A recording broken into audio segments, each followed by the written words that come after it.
Et salut à tous, j'espère que vous allez bien malgré la chaleur absolument incroyable aujourd'hui. On a aussi des news un petit peu chaudes puisqu'on a eu des premiers supposés benchmarks pour la RTX 4090. Plus de 3 autres trucs, allons-y, c'est parti.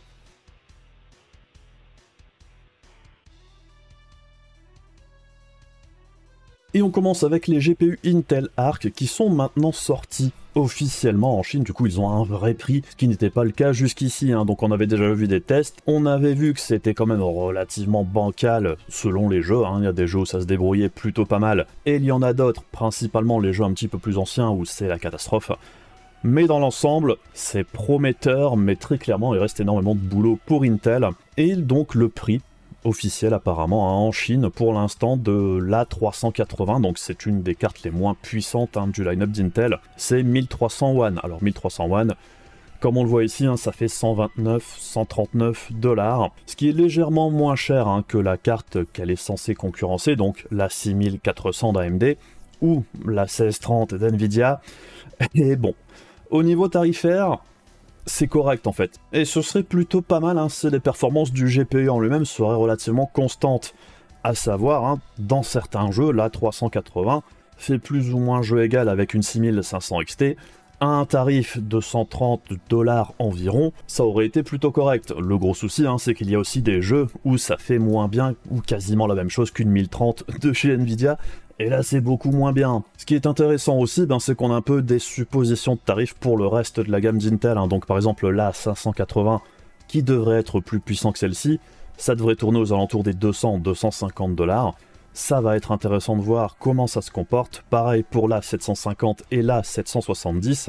Par contre, et ça vient de la bouche même d'Intel, on ne devrait pas avoir de GPU A780 comme on en avait entendu parler il y a quelques temps. Souvenez-vous, pendant très longtemps, ce qu'on avait entendu dire des bruits de couloir, c'était que les performances visées pour la plus grosse puce de cette première génération de Arc, c'était les performances d'une 3070 voire 3070 Ti, et bien forcé de constater que même là, au niveau de toutes les rumeurs que l'on a sur cette future A770, ça devrait plus tourner entre la 3060 et la 3060 Ti, et dans certains jeux c'est même beaucoup moins bien que ça. Donc on verra bien une fois que ce sera sorti. Après au niveau tarifaire, si c'est proposé aux alentours des 350 balles, ça va, mais le gros problème c'est qu'en face, on a quasiment la même chose pour le même tarif et il n'y a pas tous les problèmes de jeunesse des GPU Intel tout simplement. Donc ça va quand même être très compliqué cette première génération, ça intéressera principalement les curieux je pense.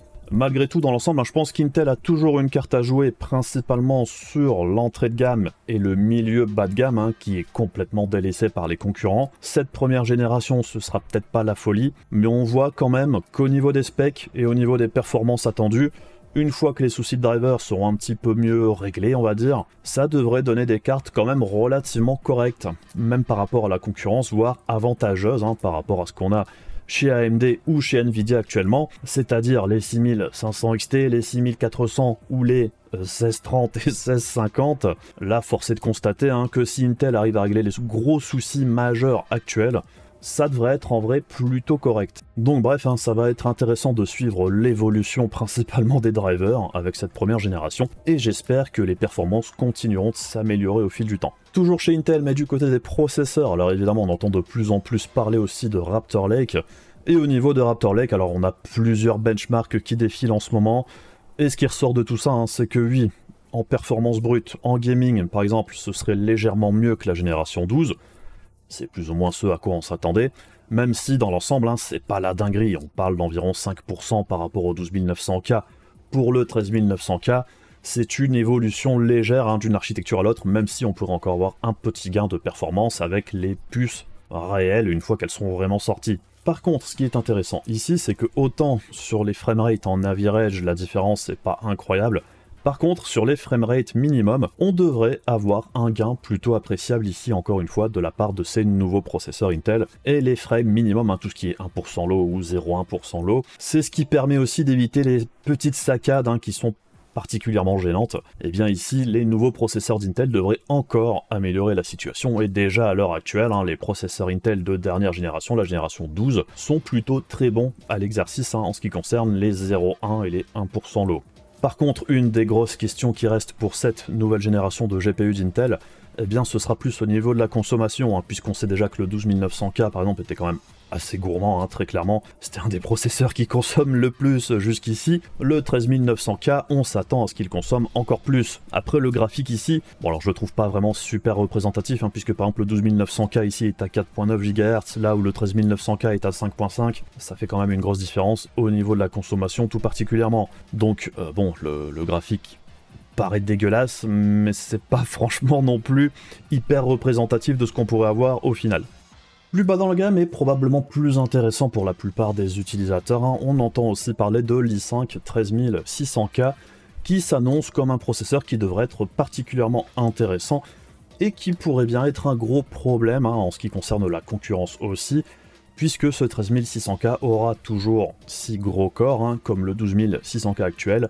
Par contre, on passe de 4 petits corps à 8. Et rien qu'en disant ça, on comprend tout de suite, hein, que pour AMD, ça pourrait être un gros souci, surtout si au niveau de la gamme, ça reste similaire à ce qu'on a actuellement, à savoir si le futur Ryzen 5 7600 est toujours en 6 corps 12 threads, comparé à ici à du 6 corps plus 8 petits corps pour un total de 20 threads.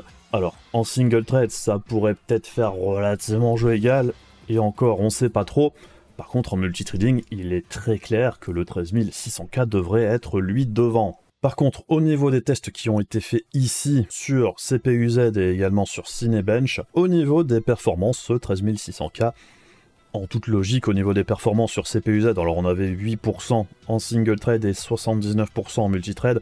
Alors ça me paraît assez énorme, hein, principalement pour le multithread. Je veux bien qu'en rajoutant des petits corps, on augmente aussi beaucoup les performances, mais 79%, ça me paraît un petit peu beaucoup.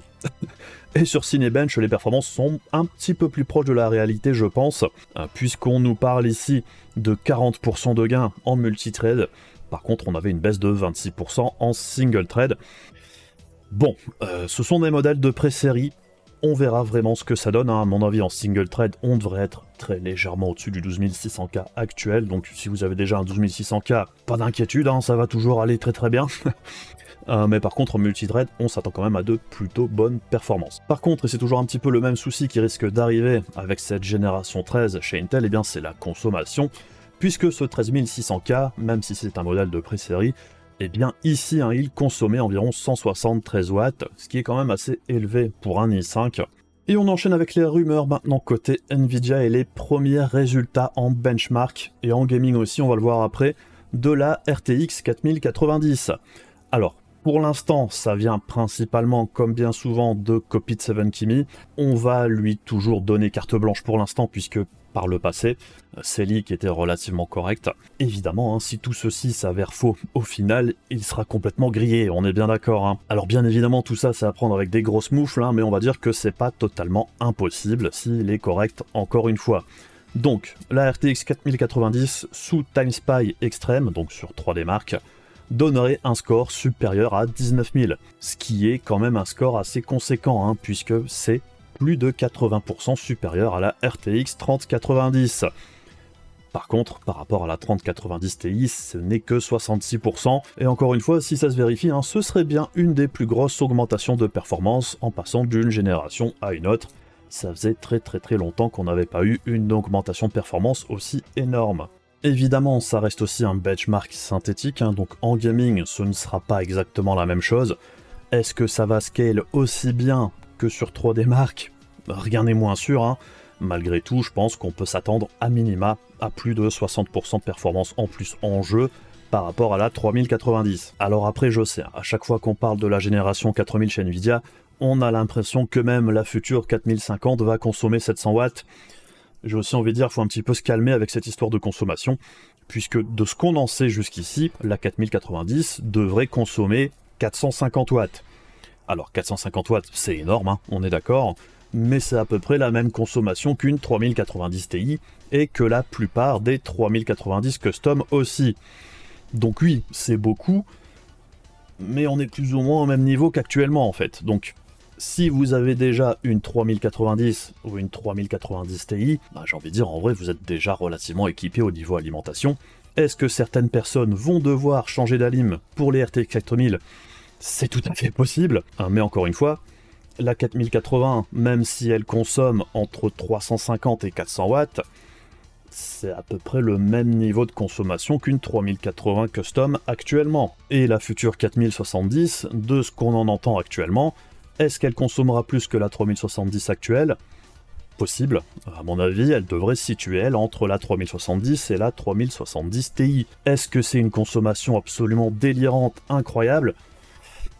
C'est élevé, mais on reste dans les mêmes eaux que les consommations actuelles. Par contre, oui, la 4090 qui risque de sortir en premier, ce ne sera pas la puce AD102 entière. Et effectivement, on entend toujours parler de l'hypothétique 4090 Ti, ou s'il change de nom, on verra bien, qui pourrait consommer jusqu'à 600 watts. Là, effectivement, ce sera n'importe quoi, hein, on est d'accord, les performances devraient être aussi un cran au-dessus. Après, je pense que ce type de carte qui de toute façon coûte très très cher reste assez niche pour une clientèle bien particulière qui est prête à mettre ce type d'argent et de refaire une config autour si nécessaire. Bon, personnellement, je trouve ça débile, mais je dirais ben ça regarde ceux qui ont envie de l'acheter. Mais pour le reste de la gamme, actuellement, au niveau de la consommation, c'est élevé, mais je vois rien d'absolument délirant non plus en dehors de cette future 4090 Ti. Même si je suis totalement d'accord, une 4090 à 450 watts, pour moi c'est déjà beaucoup trop. Et en parallèle de ce score trop des marques, eh bien on a aussi eu un niveau de performance sur contrôle pour la 4090 Ti, puisque ici on parle de la puce AD102 complète avec forte consommation, comme le dit ici la personne, donc c'est AGF, qui lui aussi fait quelques leaks de temps en temps. Est-ce que ce sera réel? On sait pas trop. Toujours est-il que sur contrôle, avec tout à fond, avec le ray tracing et avec le DLSS, c'est important de le dire. Alors personnellement je suis pas trop fan des tests de performance avec DLSS, puisque là on le voit tout de suite dans les grands titres. Les performances plus de 160 fps sur contrôle en 4K, sauf que c'est pas vraiment de la 4K, donc c'est 160 fps, ok, mais en vrai c'est en 1440p, puisque si on met du DLSS qualité maximale, on est en 1440p, on n'est pas en 4K. Malgré tout, une 3090 sur contrôle dans les mêmes conditions tourne aux alentours des 72 fps. Donc on a un gain d'environ 2x2 par rapport à la 3090 pour cette possible future 4090 Ti, si les résultats s'avèrent corrects. Bien évidemment, c'est à prendre avec de grosses pincettes ici, puisqu'encore une fois, ici, on parle bien de la puce qui consommerait environ 600 watts. La 4090 qui risque de sortir en premier devrait avoir de moins bonnes performances que ça. Et si on met ça en parallèle avec le score que l'on vient de voir sur 3D Mark, eh bien, ce serait pas déconnant de voir la future 4090 faire 80% de mieux, par exemple, sur contrôle par rapport à la 3090, dans les mêmes conditions encore une fois. Surtout qu'il ne faut pas oublier, avec le ray tracing d'activer, on attend aussi des RT Core de nouvelle génération avec la 4090, ce qui pourrait expliquer aussi des performances supérieures. Par exemple ici c'est du 2x2, c'est pas juste la performance brute, on a aussi ici l'évolution des performances en ray tracing qui serait effectif. Alors après il y a encore quelques zones d'ombre, on nous parle de DLSS activé, de ce qu'il a dit après dans le thread Twitter, ce serait le DLSS en mode qualité, mais on n'est pas sûr à 100%, donc si c'est pas le DLSS qualité, évidemment ça change tout. On ne connaît pas la scène utilisée, donc la comparaison avec la 3090 n'est pas forcément du 1 pour 1 non plus, donc il y a quand même pas mal de zones d'ombre, mais quand même, au niveau des performances, ça semble plus ou moins se tenir, donc on verra bien. Bref, pour l'instant, de ce qu'on a entendu jusqu'ici, les performances semblent quand même au rendez-vous pour cette future génération de GPU. Reste à voir évidemment la disponibilité, les tarifs, même si encore une fois, je ne pense pas que la 4090 coûte plus cher que la 3090 Ti à sa sortie, même rien n'est impossible, on verra bien. Puisque bon, de toute façon, à sa sortie, je pense qu'il y a un public qui est prêt à mettre n'importe quel prix pour cette future 4090 dès qu'elle sera sortie. Ils l'achèteront le premier jour, peu importe le tarif, pour dire d'avoir la plus grosse carte disponible. Évidemment, ce public-là, il sera là le premier jour. Les semaines qui suivent, pas forcément. En ce qui concerne les dates de sortie, c'est assez compliqué, pour l'instant on sait toujours pas vraiment. On s'attend quand même fortement à une sortie aux alentours de octobre-novembre. La 4080... novembre-décembre. Par contre, la 4070, c'est pas impossible qu'elle soit décalée pour début 2023. Plusieurs raisons à ça, bien évidemment, mais si on prend en compte le fait que la 4070 devrait avoir des performances relativement équivalentes aux puces Ampere GA102 actuelles, hein, donc tout ce qui est 3080 et supérieur. Évidemment, vu qu'il y a un gros stock de cartes à écouler, ça paraît pas déconnant qu'NVIDIA repousse un petit peu la 4070 à un petit peu plus tard, tout en sachant également hein, que la réponse d'AMD à cette 4070 de toute façon ne devrait pas sortir cette année non plus, puisque Navi 32 a toujours été prévu pour 2023 jusqu'ici. Enfin bref, voilà un petit peu ce qui se passe du côté de l'actu en ce début de semaine. Et c'est tout pour moi pour aujourd'hui. Si la vidéo vous aura intéressé, comme d'habitude, faites les trucs casse-couilles de YouTube pour soutenir la chaîne, et je vous en remercie. On se retrouve très rapidement pour d'autres vidéos. Des bisous, à la prochaine, salut!